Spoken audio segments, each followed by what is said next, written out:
what's up? We're back.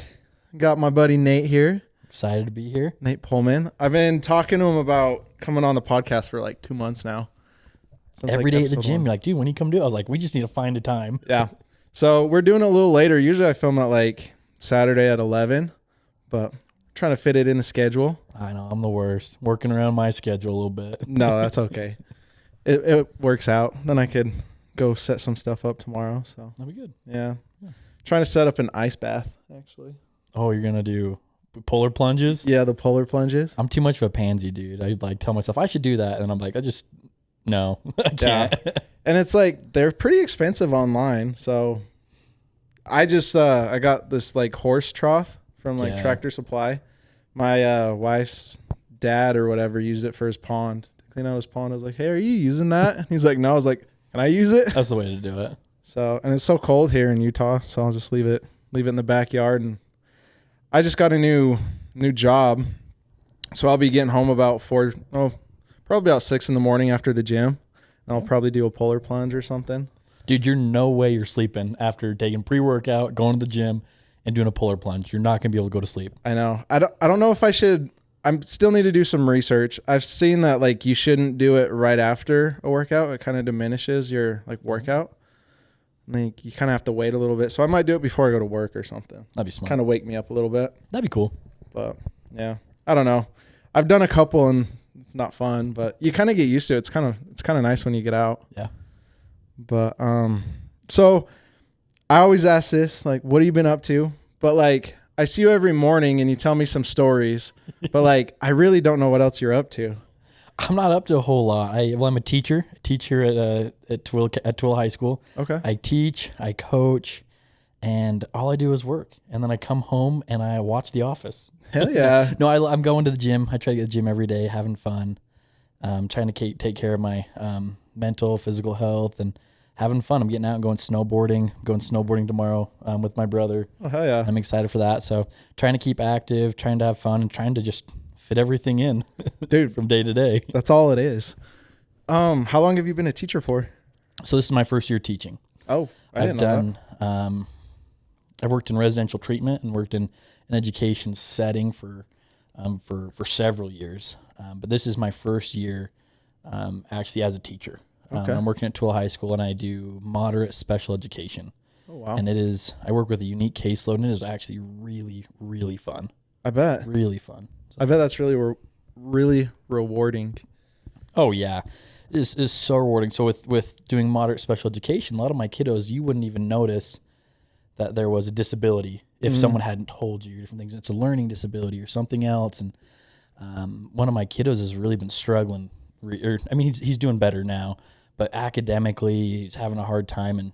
But this young man wants to be a barber. And that's cool. his dream. He wants to do it so bad. And he has worked his butt off to be in a good academic setting or standing so he can go to the CLC and take the barbering class. Okay. And so he's got his grades caught up. He's on track to graduate. He's got room in his schedule to do this next year for his senior year. Ooh. And today we actually went to the CLC for like a Bring Your Friend Day for our community learning center. And he went and he cut hair today at the CLC. And he was so proud of himself. He was so happy. But to see the work he put into to kind of get the job that he wants, I mean, that was rewarding. That was really fun today. Dude, that is awesome. That's especially like, I don't know how you see it, but like to actually see that work pay off. Cause like, I'm sure you've kind of told me about it, but like you see the work and you're catching them up. But then after that, they're kind of just off into the world and you don't see them achieve their goals. Yeah. So like, I bet that was super special to see him achieve his goal. And he's so excited. We got him set up with his counselor next year to be in that class. And I mean, it's still a lot of work. He's not there yet. He's got a lot of work to do and he understands that. And, but some kids just need a support system, or someone to care about them or check in on them, and they will just accomplish so many things. And he just needs a little help, and he just maybe hasn't had that support elsewhere. And so I'm happy I can help provide that for him. That is cool. So, this is a dad podcast, obviously, and you're not a dad yet. We'll see. I've got a dog. I'm sorry. You got a dog out there. Any fathers? That might have been a little much. But I wanted to get you on here for a while just because how you do help the special needs kids. And I feel like during the whole pregnancy, I was scared of that. So like, what's one of the biggest challenges kind of like working with special needs children during the day? And, you know, I've had I've done a lot of this. I've done it in a lot of different settings. I used to work in residential treatment. And one of the treatment centers I worked for, I mean, you think of treatment centers, a lot of people think of these people come pay just buku bucks out of pocket, pay $15,000, $20,000 a month for your kid to go to this therapeutic boarding school. And I have worked at those, and there's some pros and cons. But I worked at another one where we worked with, we're a for-profit company, but we worked with different like insurance and funding sources. And one of our funding, I mean, we worked with DSPD, DSPD, Division of Services with People with Disabilities. Okay. We worked with the JJS, the criminal system, different things. And we'd have kids come in that have a disability, and they would come in, they'd be probably removed from their family due to some maybe behaviors or things that they had, and they'd be brought to this program. And you just worry about them, and and a lot of these kids with disabilities, I worry about them having consistency in their life, and day to day, some things are different. And you know what? I work with several kids right now that are autistic. Having a routine and some consistency in their life is so important. And that's my biggest worry about, you know, I can be routine at school, or we can be routine at these programs. Yeah. But what does the routine look like at home? And that's probably my biggest worry with these kids that I see is, and they, you know, they've sometimes being raised by grandma and grandpa. And then there's maybe a court order where they can't meet mom and dad, be with mom and dad anymore. You know, they bounce around, and that inconsistency, really, they struggle with it. It's hard to recover from. Yeah. But that's probably my biggest concern working with some of these individuals is the consistency in their lives. So like in class, do you try and help teach them a little consistency? Like, kind of like an improvised consistency, like to find like, wake up and brush your teeth. Oh yeah. And like, you know, so I in teaching moderate special education, I teach several different classes, but I teach a lot of what we call social emotional learning. And it's really, really fun. But what we're doing right now is we're trying to talk about the importance of a healthy routine. And we first are starting with sleep, and we're doing sleep tracking for 2 weeks.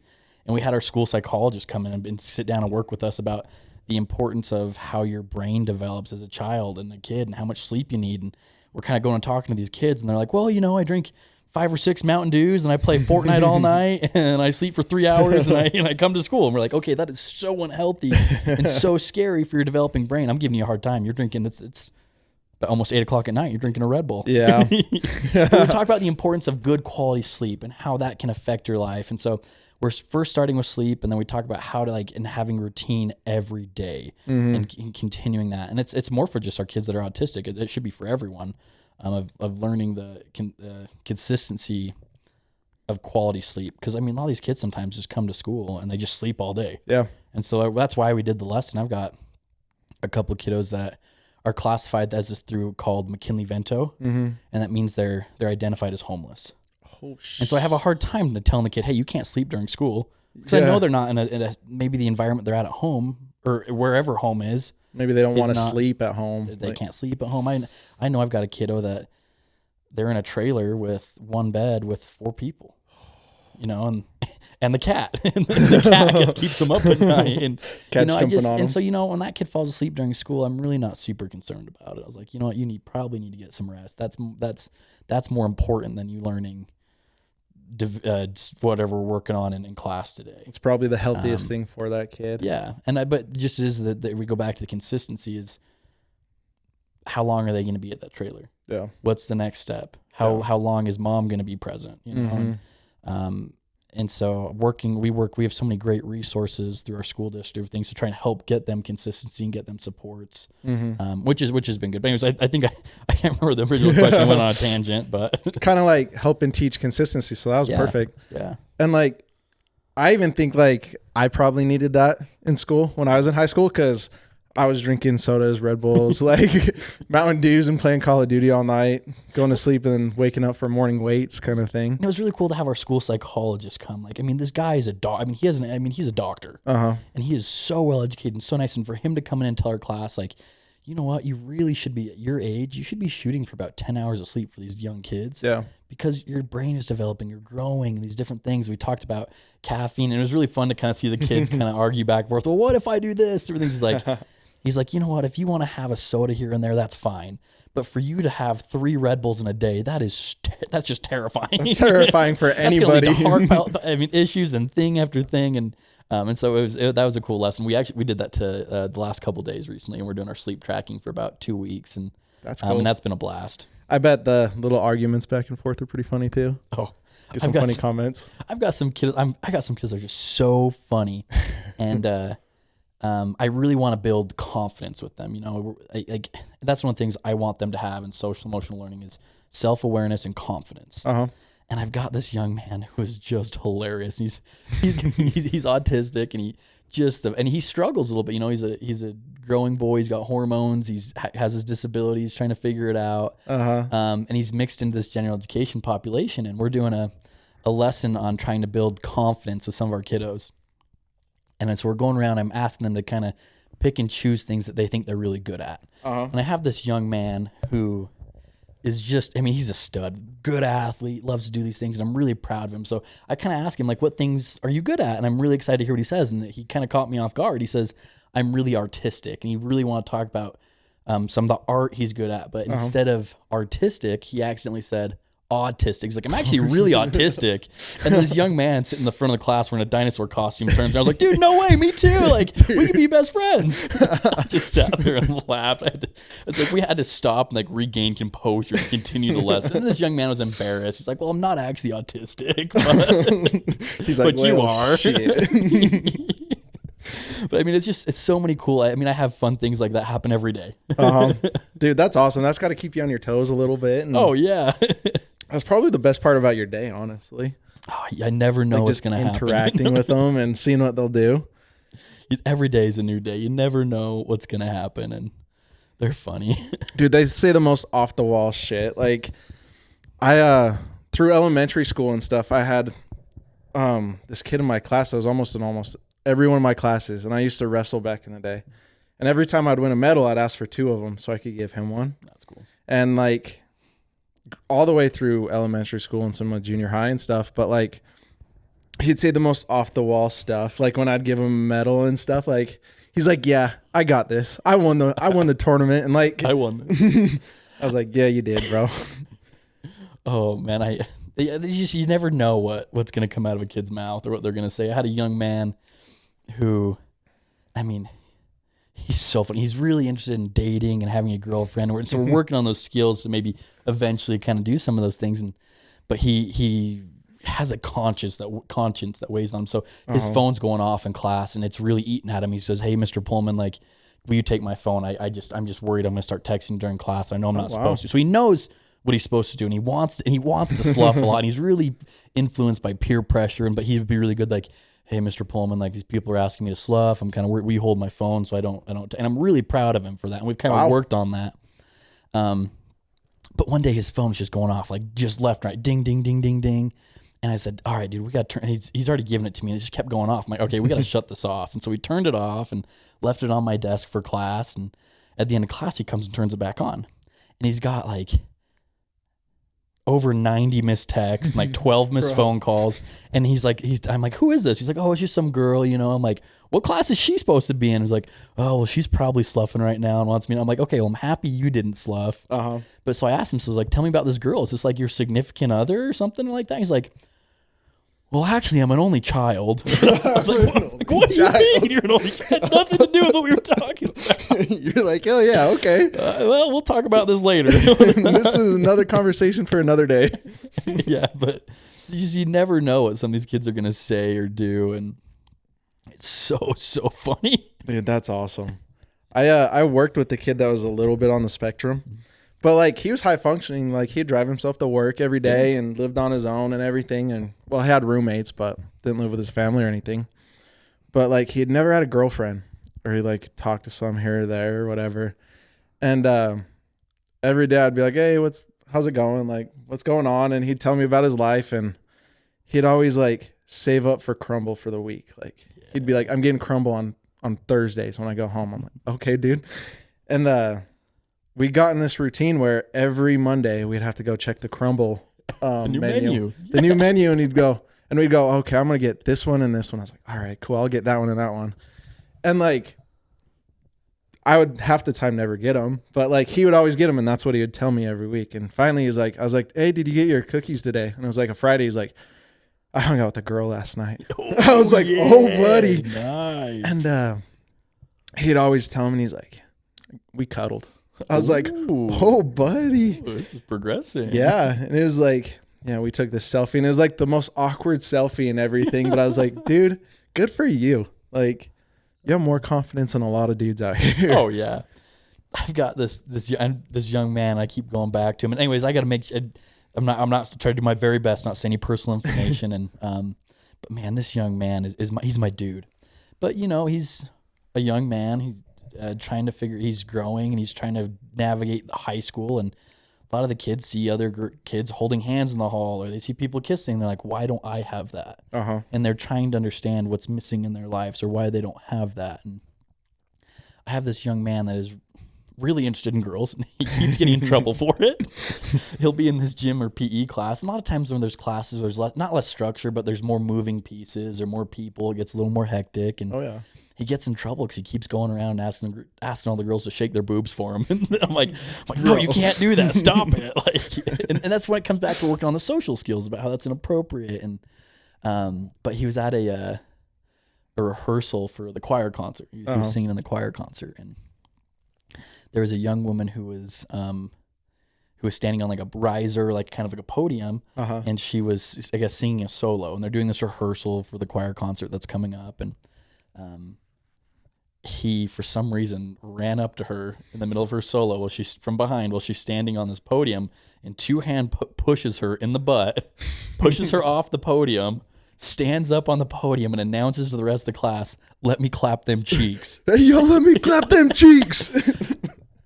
And I didn't know this had happened. I get a call from the front office saying, "Hey, Nate, will you come grab your buddy, and will you come meet with one of the assistant principals?" I was like, oh crap, what is going on? I knew, I was like, oh man. And having to hear the assistant principal say, "Let me clap them cheeks," as he's quoting it back to him, was one of the funniest moments of my life. We're trying to hold this kid accountable and teach him something. I'm just trying my hardest not to laugh. I would have been dying. I don't know how you do that. So I'm cracking up laughing, and I can see the principal kind of give me eye contact. He's like, "Stop it, knock it off. Like, this is not okay." Was the kid holding his composure, or was he laughing about it? Oh, he was embarrassed. And so I felt bad. I'm trying not to laugh, and his like emotions are high, and he's really hurt, and I think he's actually kind of starting to tear up a little bit. And he's embarrassed, and he knows but he knew, which is good, because he knew that behavior wasn't appropriate. And I don't want kids to cry. I don't want them to feel bad, but it was a good learning opportunity for him to know, yeah, that behavior can't happen. Yeah, and it's inappropriate. And it's easy to kind of sit here and laugh as we talk about it, but I'm really proud of him right now. He's doing so well. He's not had any issues in a while, so knock on wood. But you know what? It's fun to see him grow and develop, and see him participate in class. And that's cool. That's awesome. I think it's funny because, like, especially going through high school, I don't know how you were, but I know how I was, and it was like, I wanted to say all that shit. I knew you in high school. I thought you did. Yeah. You just have a filter on, and it's like, oh, like damn. I wish I could say that. Yeah, this young man, no filter. It's coming right out. That's awesome. I'm trying to live a little more like that. Just say what's on my mind. But that's awesome. So you said you coach, and we were talking about a little bit. What do you coach? So I coach our Special Olympics teams at the high school. It's actually called Unified. And we'd have what we call athletes, or all students with some type of disability, or they're receiving an IEP service in special education at the high school. And then we have what we call partners, who are traditional athletes, and they all play together. It's really fun. So we just had our regional basketball tournament, for Salt Lake Region basketball tournament, and qualified for state for both of our teams. Oh wow! In unified basketball, and so there's 3 divisions that are at the Salt Lake region. There's a really high functioning team, a medium kind of team, and then a low functioning kind of team. And I'll tell you, that team is so fun. And I mean, they're all fun, but so yeah, we went out and played in our first tournament, and we took 2 teams. We were really proud that we had enough interest and participation from Tooele High School Take Two teams. That's cool. And we think getting ready for the state tournament, we've had more people show up and want to play. We're thinking about like rostering a third team. Oh, that'd be cool. It's been really fun. So anyways, we all play together, and we have 3 athletes and 2 partners on the court at all times. And we've got, we've got a young man that's in a wheelchair that we're out there playing with and pushing around. And he is having the time of his life. And he has not had these opportunities as a traditional athlete would have. But man, he's our point guard. He's our all-star, and he knows it. And he's hell yeah. so much. We go around and push him in his wheelchair, and it's fun. And we also have another young woman on our team who's 100% blind. And so she will kind of hold one of our partners' elbows, and they kind of walk around, and it actually blew your mind. It's really cool how accurate her hearing is, where she can tell where people on the court are, where the hoop is, where the ball is. And the Utah Vision Association has been really cool to hook us up with a basketball that has a bell in it. Oh, that's so she cool. can always tell where the ball is, and it's really, really cool. So anyways, we're having a blast, and it's really cool, and we're going out, and we're playing, and we're having a blast. So both our teams won one, lost one, and so in each division, I think one division there was only 3 teams. We took second, and another division I think we took fourth.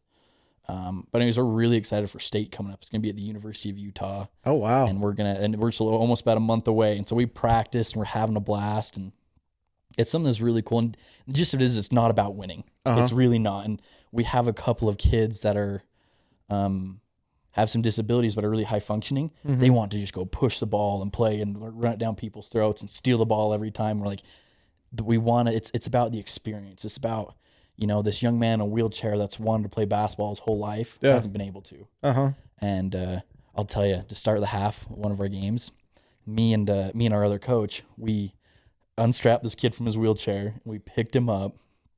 We got a basketball, and to start the half, we walked him to the hoop, and we lifted and we raised him up. Oh, that is cool. And he shot. And anyways, I don't want to be mean or rude, but I was like, man, you got to make one at some point. You're like, come on, bro. My arms are dying, man. And so he eventually made one. And it was so cool. And I didn't realize how important the moment was, or how important what I was doing was, until I started walking back to the bench. His grandma sitting there just crying, and how happy she is. And he had a big smile on his face. And it really was a cool opportunity and cool thing to be a part of. And so I'm really grateful for Special Olympics Utah for all the work that they do. And I'm really grateful for the efforts Tooele High School puts into making this important, and the efforts the kids go to support. When we went, we took a bus because we needed a wheelchair lift for this young man. And the principal gave us permission to load the bus with the cheer team and a student section to come cheer these kids on. No way. So we took a full bus, and we took our kids, and but then a student section came, and the cheerleaders are on the baseline cheering for these kids, and it really was a cool thing to be a part of. I bet it made those kids like whole year. Oh yeah. And like they can't see this. Maybe I'll have you send me the clip and I'll put it on the screen or something. But like you showed me like a little video, and like you wouldn't guess that's a Special Olympics game. Like the stands were packed, and like oh yeah, the cheer team's out there, and like it looks like a normal game. Oh, they packed it. We played the first game we played was our lowest functioning team, and we played at Murray High School. And Murray High School was we played Murray High School at Murray High. They were the host, and Murray High School, I will tell you, they were such amazing hosts. And their kids they all took turns having excuses from class to come cheer. We brought our cheerleaders, but Murray High School had their cheer team on every baseline at every game, cheering for both teams, whether Murray was playing or not. And they packed the stands, they filled it. The kids ran out the tunnels. They had an archway. They had an announcer. I mean, and it was good. And our high functioning team, man, they balled. And we played a team that they'd have a special school with kids with autism, and there's no physical disabilities. And man, I'll tell you, some of those kids can play ball. They would start on our varsity team, and we're getting ready in warm ups at this Special Olympics game, and one of the kids on their team dunked it. I'm like, oh man, we're in trouble. You're like, oh shoot. But it was fun. We held our own, and we kind of learned some things. It was really fun, and I'll have to get you some pictures and some videos. And yeah, that'd be cool. I'll throw them up on the screen so you guys could see. Yeah, but. God, like how you said, like it makes those kids' day to even like make a basket. Yeah. And like I've been coaching, like I coached a little league football team and stuff, and it's just like you have some of those kids that aren't the all-stars, and like you don't think it's such a big deal that if they get a tackle or something, but man, like cheering those kids on or like promoting what they're doing. Yeah. is the coolest thing, and it means the world to them. Yeah. And that's one thing I noticed, and I've been trying to push like anywhere I'm at, like just supporting everybody. And like, I don't know, like I think it's the coolest thing when you see a kid smile after they've like made a tackle or. You know, it's so easy to focus on the negative. It's so easy to be like, I missed this shot or I missed this tackle. I dropped this ball. You know, if you can just tell, if you just tell a kid good job and how proud you are and give them a high five, give them knuckles and tell them how awesome they are, they're going to remember that. Yeah. But I mean, constructive criticism is important too. I mean, we need to teach kids to be coachable and how to become better. Yeah. But I think you can do that in a way without belittling them or tearing them down or telling them what things they're bad at. Yeah. I think you can tell them things they're good at and have a growth mindset. I teach all my kids in my social emotional classes to have a growth mindset. I have kids say, I suck at this or this is terrible. And I'm like, nope, say it again. Yep. I have the opportunity to get better at this, and this is how I'm going to do it. Yep.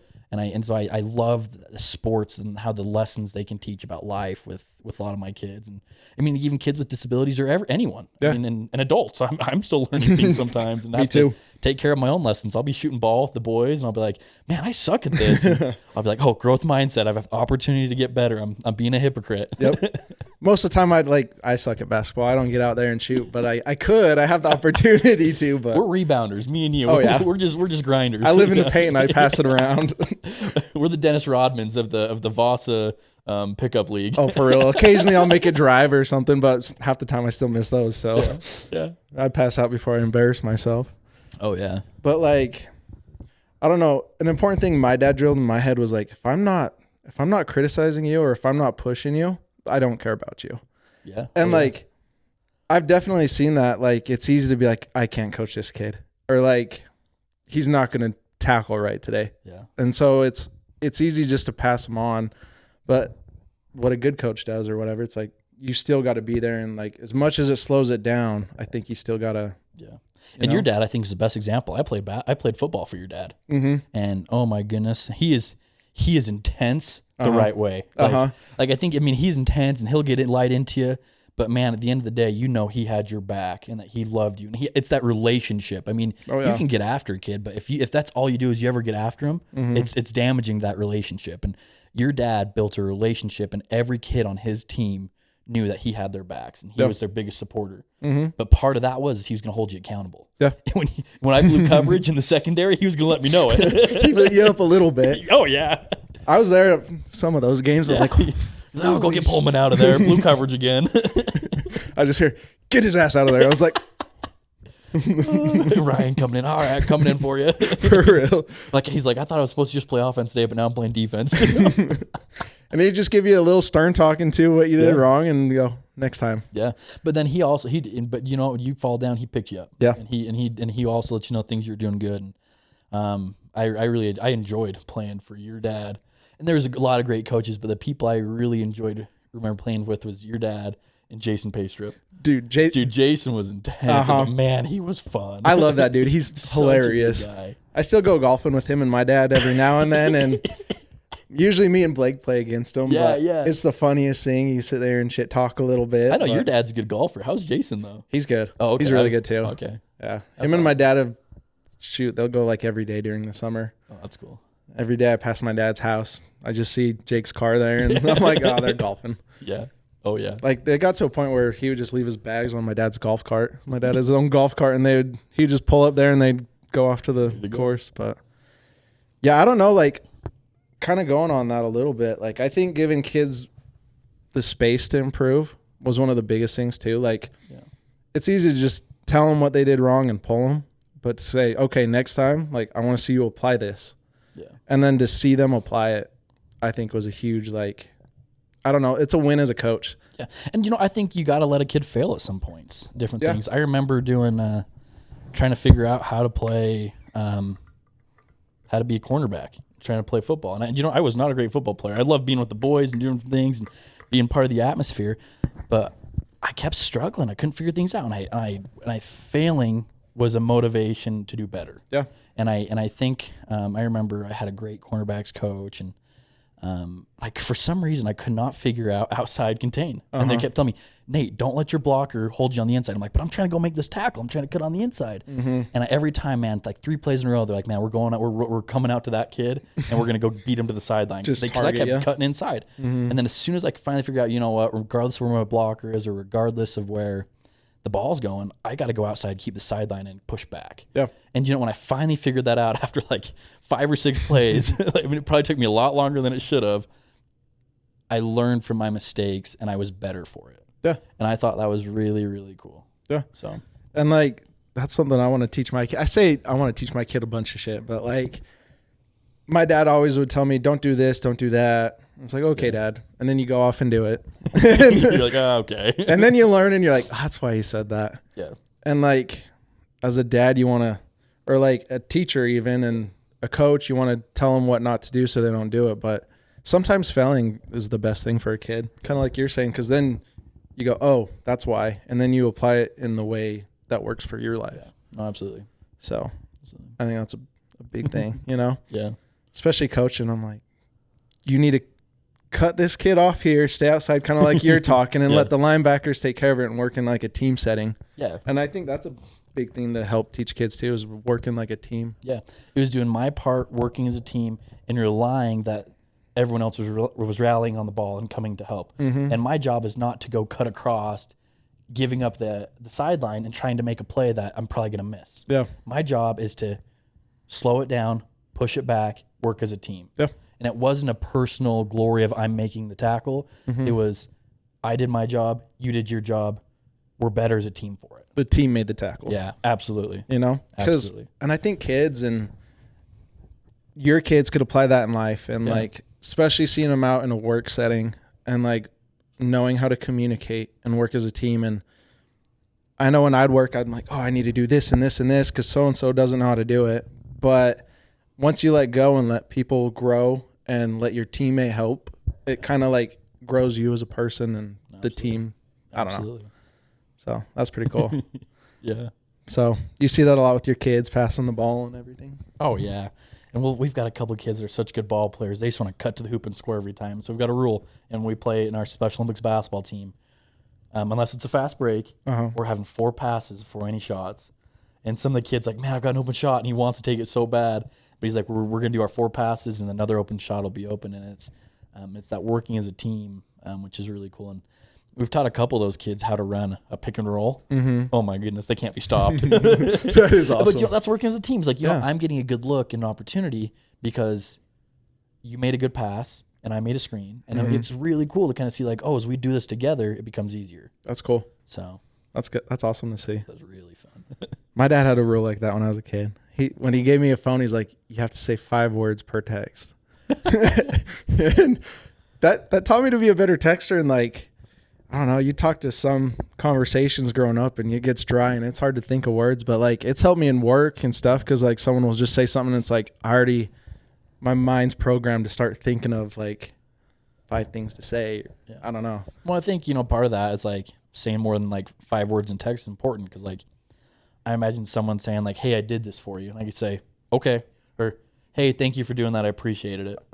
I mean, the difference of the message that's being received is so different, and they're going to be willing to help me again in the future. Yeah. So, which is like, really, really cool. Bet. Cool. Like, and I catch myself doing it a little bit now, especially on like Snapchat or something, but I don't know. Dude, I'm single, so I'm still dating and different. My text conversations get real dry. And same thing with a girl. I mean, if it's like I say something, I'm like, "Hey, how's your day been?" Fine. I'm like, okay, I'm done. Like, if you, I'm really trying to ask about your day. Like, don't just give me 1-word responses. For real, and that helped me as like growing up, going through that. It's like to know when to cut the conversation off. It's like, okay, they're not putting any effort in. So yeah, if I'm talking to someone, they're sending 1-word replies. They're messaging me, they're Snapchatting me to fill time. They're not messaging me or Snapchatting me to get to know me or talk to me or have a conversation. It's just a time filler. Yeah. And I'm like, fill your time somewhere else. Somewhere else. Sorry, babe. And like deuces. Deuces. And I think that's going to be super important, especially like for you. I don't know how you're still single. I don't know how you do it. Like if I had all these apps and stuff, like if I had all these apps and stuff, I don't know. Like, luckily, you get in trouble. Probably. But like, I don't know how people are single nowadays, like with all the apps, and I think it'd be hard to like trust people. Like, is that hard? I hate it. Well, it's just you never get to know anyone. I hate that you have to meet people in a digital world now, and I feel like I've got to try and be like impress someone or be fake or like kind of like talk myself up in a way to gather their interest to then meet them in person. But once I meet someone in person, I feel like I can know within the first 20 minutes or even probably less than that of is this someone I want to pursue or spend time with. And you know, I hate talking to someone on an app or something for 3 weeks, then finally be like, hey, we should get together. And I'm like, and then we get together. I'm like, well, this didn't go anywhere. I'm wasting my time. So it's like, hey, you seem pretty cool. Let's get together. Like, let's go get dinner. Let's go do something. And then I build it from there. But I miss kind of getting to know people in person and doing stuff like that. But Yeah. I've got to put on a digital persona of who I am and almost like be this peacock of a person. I'm like, that's just not who I am. Yeah, for real. I don't know how you do that. Post like profile pictures and stuff. Like, Dude, my Tinder profile looks good. does it? Oh, yeah. Is there like a science to it? No. Well, I'm sure there is. I just haven't figured it out, obviously. I deleted it. I was like, I'm done. You're like, screw this. Pictures of me and my dog obviously didn't work. I thought that was all I needed. I thought the dog would work for sure. Oh, yeah. Especially nowadays. Dude, I'm scared for the future of the world with this Apple Vision Pro. Oh. I think it's going to be exciting, but man, I don't want to get stuck in this digital world. So, I mean, okay, we've kind of been joking and laughing, kind of circling back to more of a serious topic. As I worked in treatment, I worked with kids that couldn't differentiate reality from a video game or from a digital life. And it's scary, so scary. I remember working with a young man and we were doing some transition things. We're trying to teach job skills and things that they're going to do. And I kind of asked this young man, what do you want to do when you grow up? Yeah. And he said, I want to steal cars and like have sex with prostitutes and beat girls and like really violent things. I'm like, where the hell is this coming from? I'm like, oh gosh, dude, this kid thinks Grand Theft Auto is real life. And he really could not differentiate the difference between Grand Theft Auto and real life. And he had some really, really inappropriate, violent sexual fantasies. And it led to so many issues. And to be honest with you, we were in a lockdown facility. And just as with his disability, it's illegal to isolate him. It's illegal to lock down, and he shouldn't be restrained in different things. But it was not for his brain and how he thought the life he was living as compared to the digital life he lives in with an inappropriate addiction to pornography, an inappropriate always playing video games. This young man has been raised and lived his life on a screen in a digital world. And it was not safe to have him in a general population area for these girls that lived in the community. And I mean, it's a hot topic and it's there's no right answer. I mean, you don't ever want to over medicate anyone, you know, that you want them to be able to live their lives. But at some point it's so dangerous for this young man to live in this community because he'll get out of this facility. It's not a lockdown facility, and find some young girl that's walking home from school.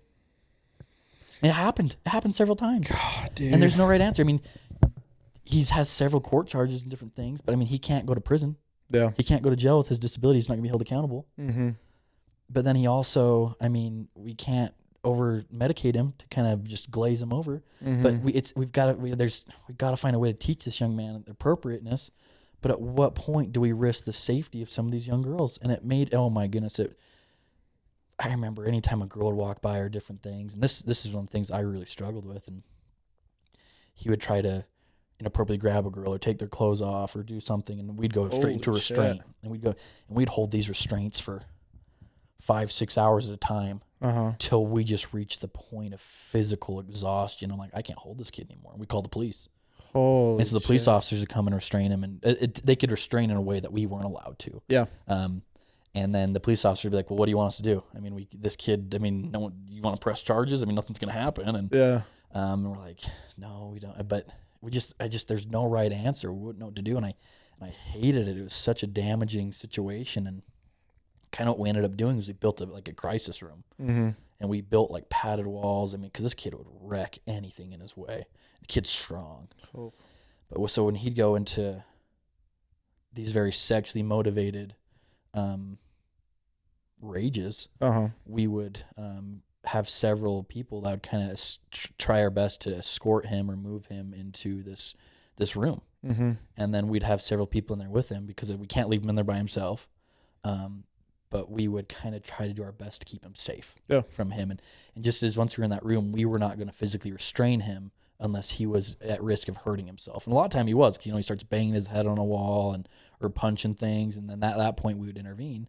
But man, putting hands on a kid to restrain him is the most damaging thing to a relationship between me and that kid. Yeah. And I mean, it's not good for anyone involved, but we want to keep him safe. And I really do think that all these issues came from him having having an addiction to video games and pornography. Mm-hmm.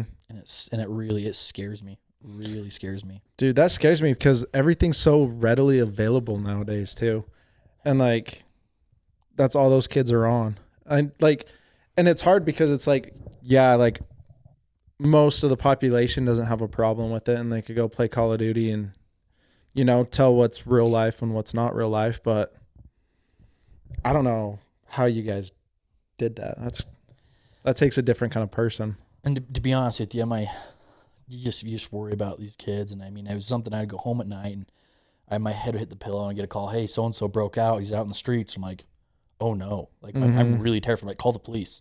Like, get the police cars out there looking, get his mom. I mean, get as many people out there looking for him as we can, because I don't want some of those things to happen again. Yeah. I mean, to be honest with you, it got to the point where I didn't feel ethical. I didn't feel right about what we were doing. Yeah. And I approached my boss and said, hey, we need a higher level of care, a higher level of support for this young man, because what we're doing is not working. It's not safe. Mm-hmm. And my boss said, hey, that kid's got a great funding source. Figure it out. Are you serious? Oh, yeah. And I was like, oh, man. And dude. It's about the money. Oh, yeah. Residential treatment in the state of Utah, it's about making money. I mean, credit, I do think some places care and they want to make a difference, but if they're not making money, they ain't doing it. That's got to be hard for like the workers or like you, because like you sign up for that job to make a difference. Yeah. And then when it all boils down to money, it's like, man, what am I, Well, I mean, I was the area director, and so I came back and told my staff, hey, we're just going to extra staff this kid. We're going to do this. And then I had a staff being like, man, this kid bit me last week and took a chunk out of my arm. And then we're like, this happened. Like, what do you mean we got to figure this out? I was like, the kid's not going anywhere. Yeah. We've got to figure out how to do this. But the placement was not appropriate. And just as we had several things like that happening all the time where they said, hey, the funding source is right, figure it out. I had a young girl that I was an area director, and we had a male program, a female program, an ABA therapy program with young kids with autism that actually did amazing work. Yeah. And then we also had a day treatment program and a bunch of therapists and different things, which was really cool. And but we'd get kids that they go, the way you make money is they'd go seek out kids that had a high funding source. Mm-hmm. And so you have to have a lot of behavioral issues or different things to have a high funding source. They'd be like, this kid qualifies for one-on-one staffing for 20 hours out of the day, which is insane. Yeah. And then we get 3 of them, put them all in a house together, and you give them 1 staff, which is not what you're saying you're the service you're going to provide, but that's that's how they're making money. Is because they have to reduce the staffing than what the kids are being allocated for, and that's how they make a profit. And but I remember we had this one girl, man, she was brought up in one day she was an undocumented birth that was dropped off at a police station. Oh my gosh. And never really had much of a family, and she had a really close relationship with a foster mom. Uh-huh. But this relationship with the foster mom became, it wasn't a healthy relationship, and there was a caseworker from the state of Utah that made the decision that we needed to cut that relationship off for the safety of this young girl. And man, it broke her heart. That's the only family that girl had ever known it. This is for her safety and her well-being, which was good. Uh-huh. But that girl after that had no will to live and tried to kill herself every day. Oh. And she would run away from the program, and our staff would go get her and restrain her, but she'd try to go lay in the road of a busy street. And so we'd go throw her over my heavy girl, I'd go throw her over my shoulder and carry her back and then as soon as she's punching you and kicking you and spitting on you the whole time, and trying to get back into this road, or she'd run away and she'd go run to a gas station, or a convenience store like Walmart or something, and she'd run into there and go to the pill aisle or the medicine and just start chugging pills. Oh. I kid you not, dude. I picked this girl up off the floor of a gas station, put her in the back seat of my truck, drove her to the emergency room, had her stomach pumped. Not once, 3 times. Holy shit. And I just, oh my gosh, just made me sick. I mean, it really, like, it broke me as a person every time. And it and anyway, so I'd take her in to go have her stomach pumped, and I'd call my boss again. And I said, hey, we are not an adequate service placement. We are not providing enough support. We need a higher level of care. Hey, she got a great funding source figured out. Bro. Right? It's like life or death, and this dude's just, what the... Oh, man. Is there more adequate places for her?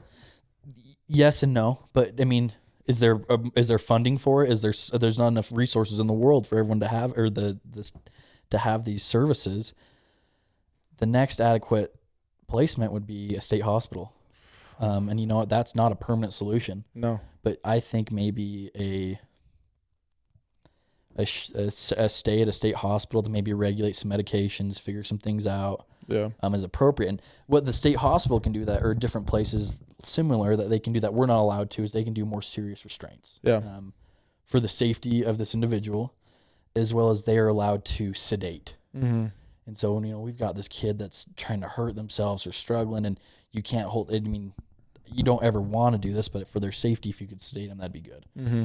And just as it'd be more of a lockdown facility where you can't just walk out the door and go lay in the street. Yeah. And so, but as a for-profit treatment program, my boss doesn't see money. My boss, the CEO, doesn't see money if that kid leaves the state hospital. And it gives her a bad reputation that the kids that come here just end up in the state hospital. And so, you know, we're doing therapy, we're doing things, but the kid needed better supports. And that's insane. I've actually been to a couple of those institutions. I didn't know that's what they were, like, that they were that high level, but like I worked for a water company. Yeah. And we had these water machines that were tied into like actual like hard line and everything. And man, what some of those kids would do to those machines. Like, punch a hole through the front of the goddamn machine. I'm like, holy shit, bro. Yeah. And like we actually had to install like metal covers over these machines, bolt them to the ground or the wall, and then like have special like buttons for them so they'd work and stuff. And like they'd come out scalding hot, so we had to like disconnect hot water to some of these places. Yeah. And so when we would work with these kids, there's certain criteria of when you could do a restraint. Just as if you can talk with and all these restraints or de-escalation programs, they all start with a de-escalation process, verbally talking through it. Yeah. The last thing you're going to do if you can't do anything else is a physical restraint. Last case scenario every time, because you can't just go put hands on a kid willy-nilly. I mean, you have to have a reason to do it. Yeah. And one of the requirements is they're going to hurt themselves, or they're going to do significant damage to property. So, like throwing something at the wall. I mean, great, we can patch the wall. That's not significant damage. Yeah. I mean, ripping TVs off walls. Yeah, that's significant damage, as well as now they're at risk of hurting themselves with the TV. And we had kids all the time that would have a bad therapy call or a bad family call or something, and they get mad and they just want to go start punching holes in walls. And have that Monster Energy drink ready. Monster Energy drink. I'm amped up on Red Bull, gonna go punch holes in walls. And anytime a kid tried to do that, it was an automatic restraint, because we'd have kids, you know, if they're unlucky, they hit a stud in the wall and break their hand. Yeah, for real. Like, well, you know what? Natural consequences show that. But then if that kid gets hurt in our care, in our facility, that's my fault. Yeah. You know, well, why didn't you restrain him before he did that? And I was like, well, you know, we didn't know he was going to punch the wall. We didn't think he was a risk to himself till he did it. Till he hit a stud, and how are we supposed to? Yeah, well, and it just isn't. Those facilities, man. You see the walls all patched up and all painted different colors. Like, yeah, man, someone had a heyday on these walls. For real, they need to just buy like sheetrock and just have like a punching wall. Yeah, yeah. Well, you know what? Yeah, that's what we did with that safety room. We all padded and everything. But one of the other programs I worked at, we did a lot of like horse therapy and equestrian work and different things. So kids all wore cowboy boots. The kids quickly learned it really hurt their hands to punch the walls. As you walk in, you see there's little holes around the bottom. They learn to kick with their boots instead of punch with their hands. That's awesome. But we started restraining anytime they kick a wall too, because you hit a stud with your boot. I mean, that's gonna hurt too. Yeah, that still hurts. But that's funny. I feel that sometimes at work or something. Something happens, it's like I just need to put a hole through this wall. I love The Office. I think The Office is one of my favorite shows. But there's an episode where Jim takes Andy's phone and like throws it up in the roof, and they start calling it. And Andy like loses his mind. He gets so mad, he starts freaking out, and he screams, and he punches a wall. He just looks like a moron. And so I got all the kids once together in the program, and I put The Office on. Like, oh no way, we haven't seen The Office in forever. I played that clip, and the kids like, so I told them, you guys look like dumbasses when you punch the wall. Like you look like Andy. That's awesome. Well, yeah, because it's like, yeah, it's fun in the moment, and then after you're like look around and everybody's just staring at you or something. Yeah, I can imagine. And to be honest with you, it's kind of easy to sit here and laugh and probably maybe make fun of more than I should, but a lot of these kids that do this have a chemical imbalance. Yeah. And I am the last one to want to medicate. Yeah. I'm really have strong opinions on this, but at some point there's a need. Yeah. Some of these kids, there's a chemical imbalance and they need a mood stabilizer. Mm-hmm. But when I worked on these programs, we worked with, anyways, I'm a big thing of, we talked about a routine, proper sleep, proper exercise, proper nutrition. Like that is always my first approach with all these kids that are having some issues is, you're acting out, you're having these behaviors, you're having these feelings because you have a need that's not being met. Yeah. Whether it be you're not getting enough sleep, you're not getting the proper nutrition, you're not getting the exercise, your body's acting out because there's a need not being met. Yeah. And then after that, I believe if you need to medicate, let's do it. But you gotta be really careful about it. I used to take these kids to a psychologist or a psych, and we'd be like, oh yeah, this or this happened, and they just started pumping these kids full of meds with no idea what's going to happen really. Like, oh, let's just trial and error. Like, give us a call if it doesn't work. I'm like, give us a call if this kid goes into a manic rage because you screwed up their meds. Or even it could be the right med. The dosage is way too high or too low. Or And to be honest, with modern day medicine and technology, how are we just so trial and error with some of this stuff? And I get it. It's kind of how it is. But I hate how trial and error trying to figure it out is. But you got these kids on these pretty serious meds for a while, and their bodies get used to it, and so they need to adjust their dosage, like you said. And it's crazy how much we're just pumping these kids with meds, though. I'm like, oh my goodness. Well, like I played devil's advocate. I was like, the other kid, I was like, I don't think we should over medicate this kid. And other times, like, oh my gosh, we're over medicating these kids. It's a fine line of what's right and what's wrong. Situational, like kind of, and like I have a strong opinion on it, and I think I'm a little ADHD.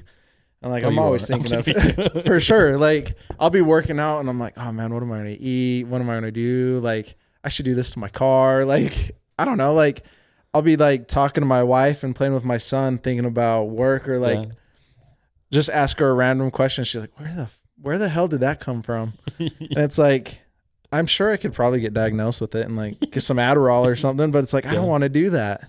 Yeah, well, I know we'll be at the gym. We'll be like lifting something. I don't know how we get down a rabbit hole. We're talking about like something way outside of what we were doing. For real. Like we'll start talking about you teaching, and then we're all of a sudden talking about Shane Gillis or what's going on. And oh man, I saw this joke yesterday, and I don't know. Like I for sure 5 hours, an hour later, I got to go to work. I missed my workout. Yeah, for real. I'm like, damn, I was sitting there talking for 45 minutes. You and Derek and Ethan were all saying, man, we can't run into Nate at the gym. You won't get your workout if you start talking to it. But then it's every time I see you, I'm walking over. I'm like, hey, there's Nate. Hey, what's up? And like, I for sure got it. And it's like, man, I don't even like just me or normal people. It's like, yeah, like you can medicate, and I'm sure doctors would prescribe it, but I don't want to do it. Oh, a doctor will prescribe it. They'll push pills. I mean, I don't know if they're getting a kickback or some commission on that, but they're prescribing like no tomorrow. That's a scary thing. Did you see that? I know Joe Rogan's talked about it a lot. There was this thing on Netflix about the first like pharmaceutical company that started pushing pills. Oh yeah. I forgot what it was called, and I'm way out of my league talking about it. But like seeing that doctors get kickbacks and stuff, that was kind of scary. Mm-hmm. And that was for, what was it? Oxy. Yeah. And they were pushing Oxy, and it's like they'll push whatever, and they don't No reason we have a really high freaking prescription medication addiction across people where we live. It's insane. Especially in Utah. And I don't know.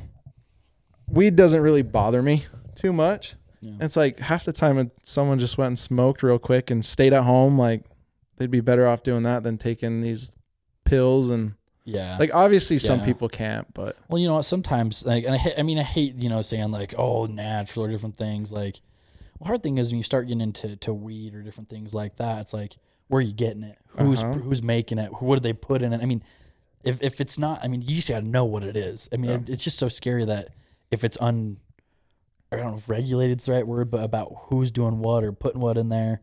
But I mean, sometimes something like that is way better than going and finding something that's made in a lab and is going to throw you up for a loop. And then we're going to, but my personal stance is I don't want my body to have to rely on any substance. I don't want my body to have to rely on like marijuana to be able to calm down or be able to go to sleep. Or I don't want my body to have to rely on a substance like caffeine to be able to be awake. I don't want to have to rely on like melatonin and different things. Like I don't want to be reliant upon something. It is my big thing. But you know, if there's medical needs, there's medical needs. Yeah. But, and like the only thing I'm addicted to is caffeine.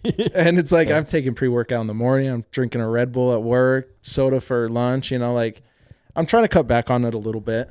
Yeah. And I've only had soda. That's my first Red Bull of the day. I didn't have any pre or anything. So I'm trying to cut back a little bit.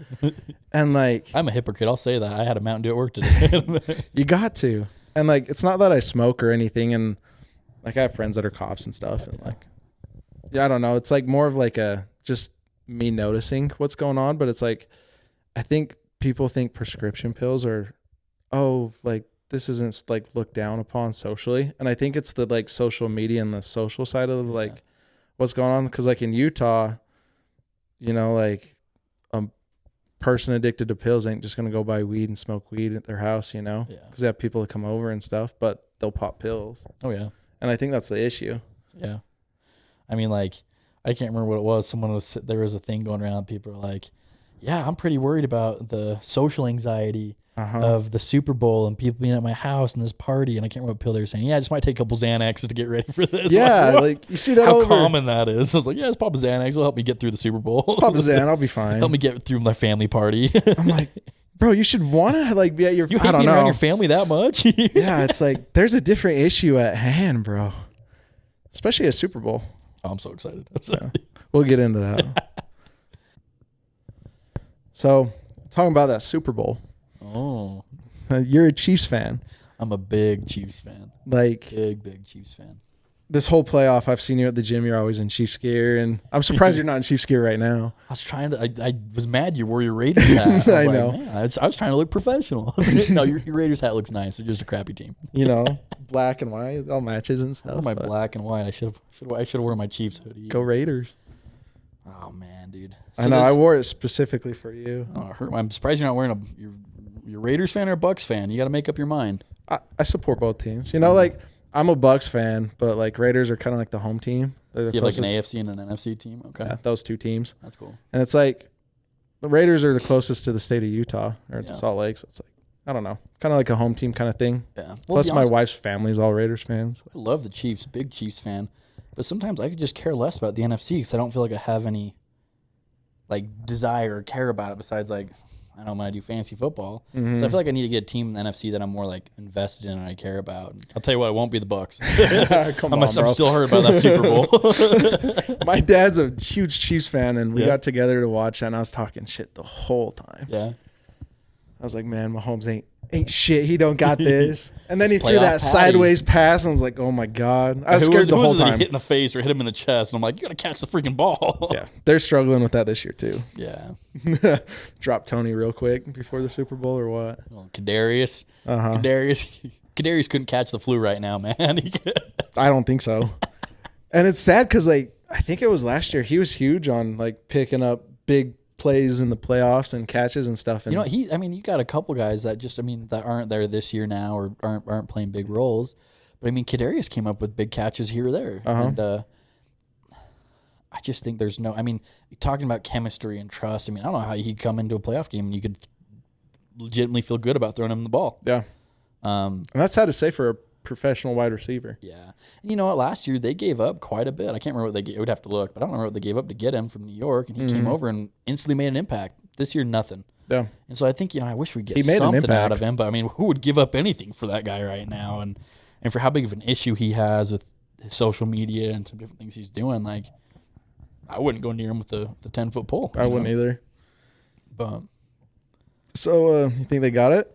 Or are you a little nervous? so I go back and forth. I really do, thinking like, man, the Chiefs got this in the bag. Like, we're rolling. To be honest with you, I wish we were playing the Lions. I think it'd be a really good game still. I do too. think I it'd wish be they were. really good. And I mean, they beat us earlier this year, and I love Dan Campbell. I love the Lions. I love what they've got coming up in that organization. I love the Taylor Swift versus Eminem storyline. That would have been so that. sick. We missed that one, but the Mr. Irrelevant storyline's pretty cool. Like, I go back and forth between thinking, man, the Chiefs are just going to dominate. I think we've got the better quarterback. I really do believe we have a better defense. And I think when you're making a pick, it's easy to say, like, you go offense down the line, but quarterback and defense is how I make my picks. And I really think we have both. I mean, you have a good quarterback, there's a good defense. You're like, man, I don't know what we're going to do. I mean, it's going to be a battle between those guys. Yeah.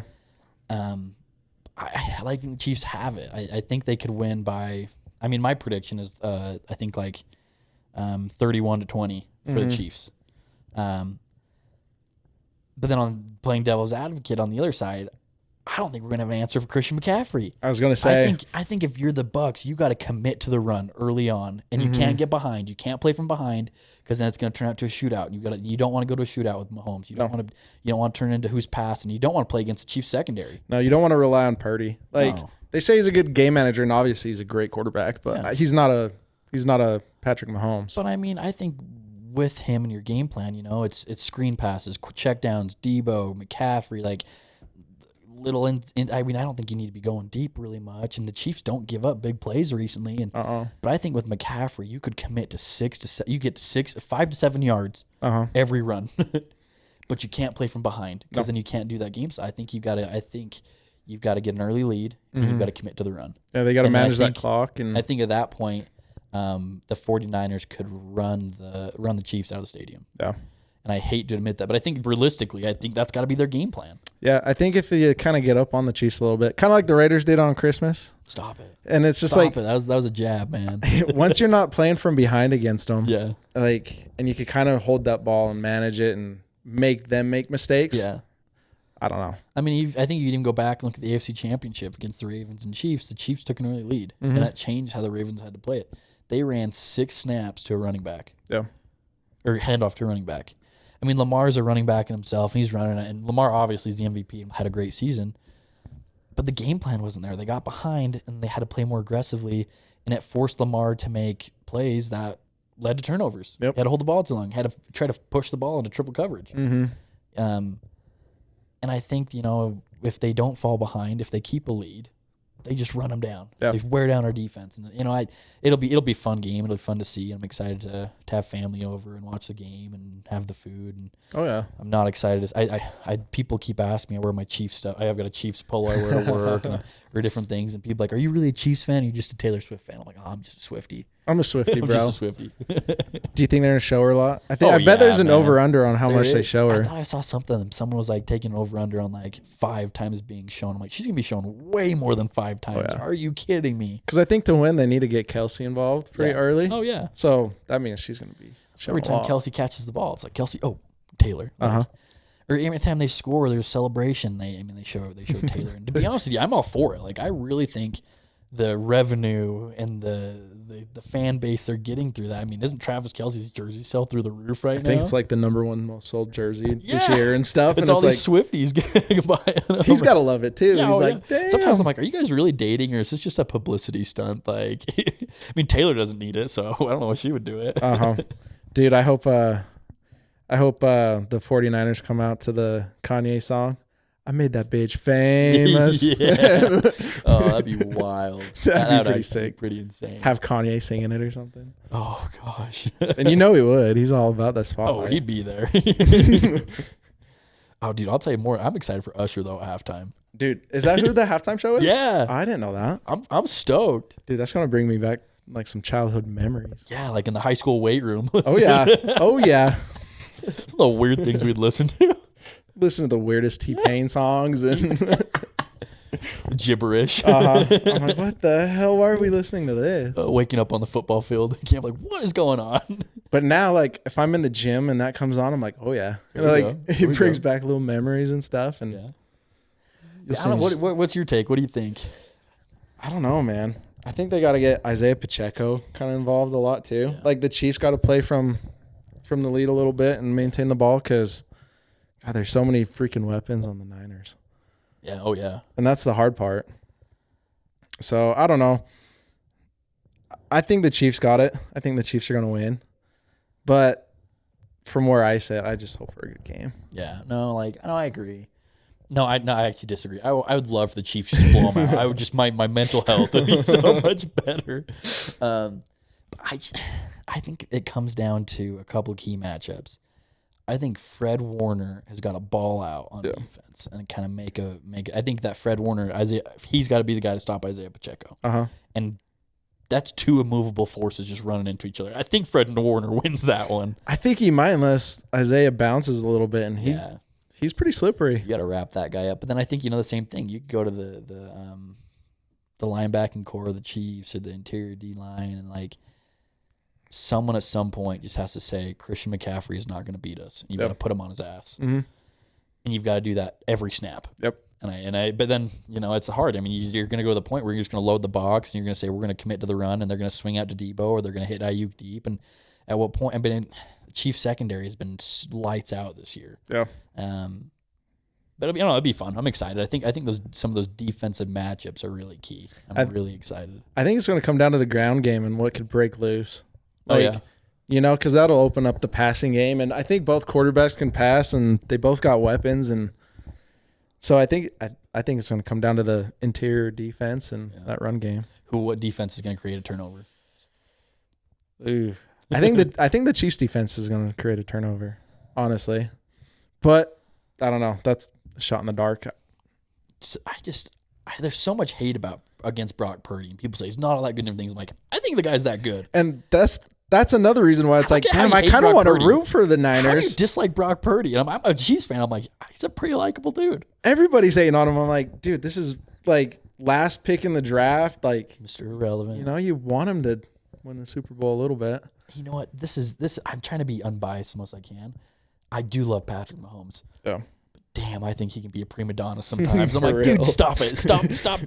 Cut the camera. Kermit, frog, stop crying. Knock it off. For real. And some stuff with him and his wife and his brother and everything's like, I love the Chiefs. And Patrick Mahomes might as well be the second coming of Jesus Christ for the Kansas City Chiefs football. That and Taylor Swift. Yeah, that kind of much. But sometimes I'm like, man, dude, if we could get your brother away, if we get your sister, not your sister, his wife. I think his dad just got in a lot of trouble. And like, so the things I'm like, man, dude, just keep your family on the spotlight, and you'll just come play football and not maybe cry as much or complain or lose your crap, like. Because, I think this year he's had some struggles. I mean, you've seen the weakened Patrick Mahomes. He hasn't as many offensive weapons, and haven't seen him go have a temper tantrum on the sideline. I think it's different between having a temper tantrum and losing your cool on the sideline and like kind of coaching up your team and or working. But I mean, at some point, Kadarius Toney's going to catch the ball or something. Like, I get where his frustrations are coming from. But I'm like, man, dude, you're getting hard to love as much as I do. I love you, bro. I love you, but chill out a little bit.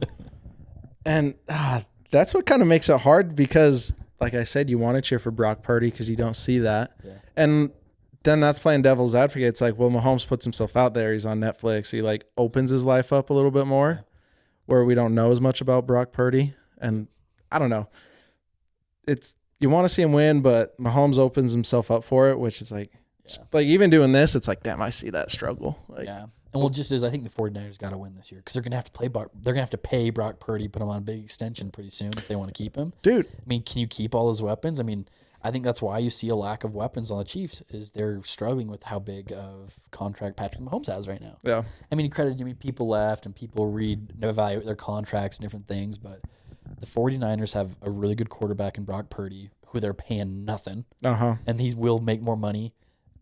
But they've got to start. I mean, they've got to get it. Like, now's the time. Yep. And that's the hard thing. It's like that's what I was going to bring up. It's like you want to root for Brock Purdy because he's making less than college quarterbacks. Like he's making less than Manning that sits on He's the not even fucking playing. bench. Yeah, like, and then like what's his name? Sanders is making Oh yeah. 10 times more than Purdy, and Purdy's going to the Super Bowl. And I don't know. But at the end of the day, Purdy's got a beautiful wife, right? Yeah. I mean, he's the I mean, winner. he's winning. He's winning. He's playing in the Super Bowl. He's got a beautiful wife. Like, you know, Life's good. yeah, life's good. I don't know. Now if they tack on a couple of extra 100 million on there, Then he'll be really living. and it will. He will. Yeah. Oh yeah. And like, do you think Mahomes is going to do what Brady did and cut his contract, like for the good of the team? Because even like going to Tampa, Brady cut it pretty good, so that like Evans could stay on. And So I mean, Mahomes is gonna. I mean, money will never be an issue for him, for his kids, I mean, that dude's got generational money now. they own a soccer team. They Like own a soccer team. They own a chain of Whataburgers. They own. They're all like half of Kansas City now. But like, he has so many revenue streams. But I think something the Chiefs are really smart about, and Brett Veach, their general manager, was really smart about, is I can't remember how many years left on the contract or all the details, but I think it originally was like 11 years. oh shit. The salary cap is going to go up. Yeah. They're going to renegotiate contracts through that, but we've locked him in for so long that, yeah, there's an initial kind of hurt in the salary cap right now, but in 5 years, when the salary cap goes up and he's still under contract, we'll be fine. Yeah. And so I think he's going to renegotiate and want more money, and I mean, again and again. Especially if he wins a couple more, or takes them a couple more. But I think how long he's under contract, and it was a big contract when it came out, but the salary cap's just going to go up. Yeah. And then we've got him already under contract for like the next 8 years. Yeah. And I think, if you can win, I mean, I think this is a big Super Bowl. I think you've got to win this one where you went through some adversity through the year, but have 3 Super Bowls in his first 7 years. 6 as a starter, have 4 Super Bowl appearances in 5 years? Yeah, not on Peyton Manning level. I mean, excuse me, not on. I mean, you could put him on Peyton Manning's level, but not a Tom Brady level, not an all-time GOAT yet. But you've got to win those Super Bowls early on if you ever want to get to that conversation. And so I think it'll be fun. It'll be cool to see what his career brings, but I think the biggest thing of his career and how great he can be and where his ceiling ends is when does Andy Reid retire? Because I believe when Andy Reid retires, that's kind of when Mahomes maybe kind of meets his ceiling a little bit. And like kind of on that, like the ceiling and everything, I wonder when football players, I don't know if any of them are, I probably got to study this before I talk about it, but like, do you see that LA Dodgers pitcher, his contract that he just took? Yeah. Yeah, dude, that's so cool. But like how he was able to like, okay, well, I only want 5% of it while I'm still playing for this next 10 years. And then the rest of it comes when I retire. I think that was LA that did that. I think it was him too, because I forget what state he lives in, but I don't think he'll get taxed on it.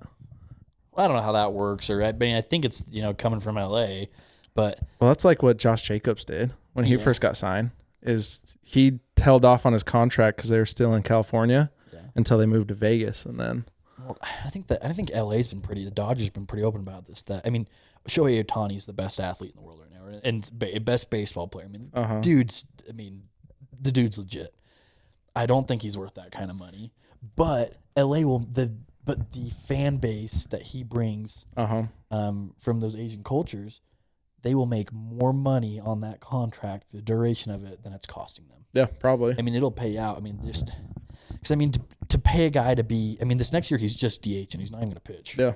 To pay him that kind of money, just come DH, and then he'll be a two-way player and a pitcher and a hitter. I don't know if he can maintain health doing that. Yeah. I mean, that dude's having surgery on his elbow right now. I mean, he's shown it takes a wear and tear in his body. And so is he worth it? Probably not in a baseball stance. Yeah. But in the fan base he's bringing, they'll make the jersey sales, the fan base, the ticket sales. Yeah.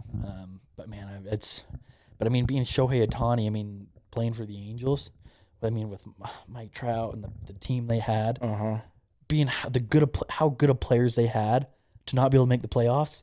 You got to be freaking kidding me. Yeah, exactly. Dude's going to be in the World Series every year now. I mean, LA might as well bought the next 5 world championships. I'm happy the Rangers could have got it when they did. They had to get it before Ohtani went to LA. Yeah. And I'm an LA fan, so I'm excited. So my dad loves the Dodgers, big Dodgers fan right now, man. And he's so happy about it. I'm ready to see it. And like, so like kind of talking about that contract, I'm wondering when NFL quarterbacks are going to do that, because they're the pitchers, they're the big money tickets. Oh, yeah, but I mean, it's just so different. Like the NFL has a salary cap, MLB doesn't. They can kind of work some of those things, but I mean, you are in a league.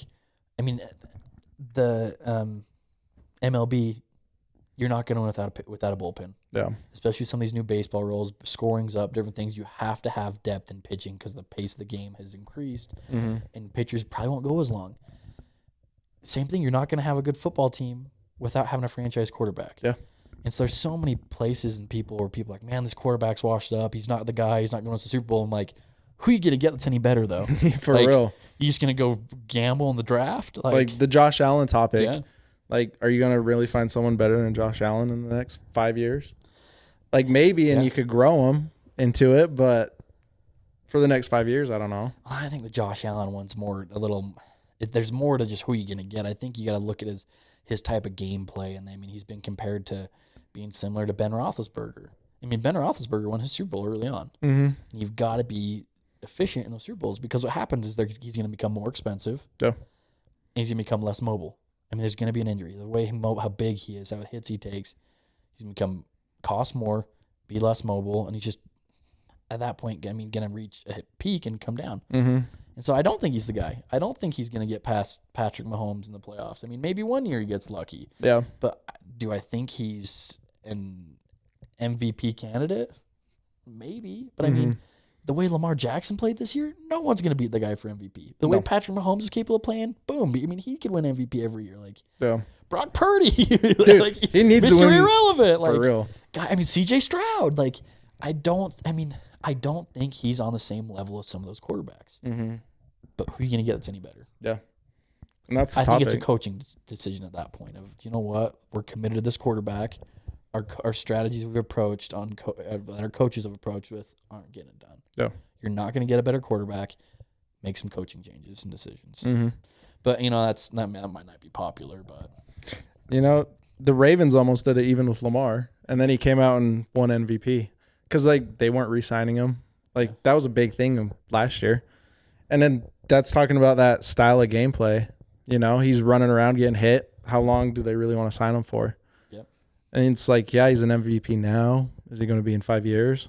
Because, like, Michael Vick was out of this world, and then that dude went downhill pretty, like, I don't know. Not downhill, You have to be a mobile dual-threat quarterback in these ways, but how do you have the length of career like Tom Brady did? Yeah. I mean, I think Patrick Mahomes would like to do that. He's trying to do that, and the Netflix quarterback show, it shows how he works his body and the recovery, which is the money and the time he spends on that, because he wants to have that length in career. Uh-huh. But, I mean, to be honest with you, the risk of the game, the worst part of the game is the injuries. Yeah. You never know when you take that hit. You're taking a hit in the knee. You're going to something's going to happen. Like, and some things are just out of your control. Yeah. And you just never know when that's going to come, and you worry about those quarterbacks. And especially this year, and it might be the topic of the turf fields versus the grass fields. Yeah. I mean, how many quarterbacks went down with, like, knee, ACL? I mean, everybody. Achilles, like, I mean, just again and again, like, you never know when your quarterback's going to go. And how are those guys going to come back after an injury? How is Aaron Rodgers at his age going to recover? People think he's like this voodoo, he's coming self-natural peyote trip, like coming back and healing. Like, heck, that dude's old. Is he going to be very mobile? Is he going to be able to step up in the pocket and press off that back leg? Yeah. That's probably. Gonna be tough. I mean, he's Aaron Rodgers, probably. But heck, that dude can come back and have an MVP season or comeback player of the year. Do I think he can do that in New York? Probably not. Probably not. We'll see. Let's see. Hold on one sec. Probably got to get one more thing out, and then I probably got to go. Baby's screaming. This is bedtime. Your poor wife. Sorry, I didn't take up your evening. But no, you're good. I have too. But, like, kind of talking on that just real quick for one last thing. Like, I've heard that every NFL player almost has an injury and gets surgery or different things. And, like, Max Crosby was recently on a podcast, and he was in a, like, full knee cast, and it was like, I didn't even know that dude had anything wrong with him. The wear and tear on their bodies is insane. Yeah. And, I wish the NFL would quit expanding the season. Yeah. What how many games they play now? 17 in the regular season? Mm-hmm. 18 weeks with the bye week? Yeah. I think, if you keep the season to 18 weeks, but give the teams 2 bye weeks. Yeah. Or do something. I mean, we want to see longevity in these quarterbacks. We want to see scoring. But we keep adding games. I get it. They want to make money, but the season's getting too long. Yeah, way too long. And there's so many games that they're scheduling that people want to see that are out of conference. They're out of division. Like, dude, play your conference and division games. Let's go to the playoffs. Yeah. Like, we don't need to drag this out as much as we have. They're just money games. Oh, yeah. Money grabbers. But on that, final prediction, you got the Chiefs by, what was it? 31-20. 31-20, okay. Well, let's see. When this comes out, we'll see if you're right. Well, let's hear yours. I think... Putting a Red Bull on the line for this or what? Yeah, we'll put a Red Bull on the line for it. Whatever you want. I don't know if you drink Red Bulls or not, but... I'm a slut for Propel. Oh, okay, bet. I'll get you a Propel. But, God, let's go Niners 34-28. Oh, I hated that. I just want something different. I'll probably be rooting for the Chiefs, but that's my dad's team. Sounds good. So, but I think that might end up coming out. Sounds good. But yeah. Well, thanks for coming on. Love you, brother. I've enjoyed being here. Love you too. Check out the podcast, YouTube, Spotify. So thanks. See you guys next week. See ya.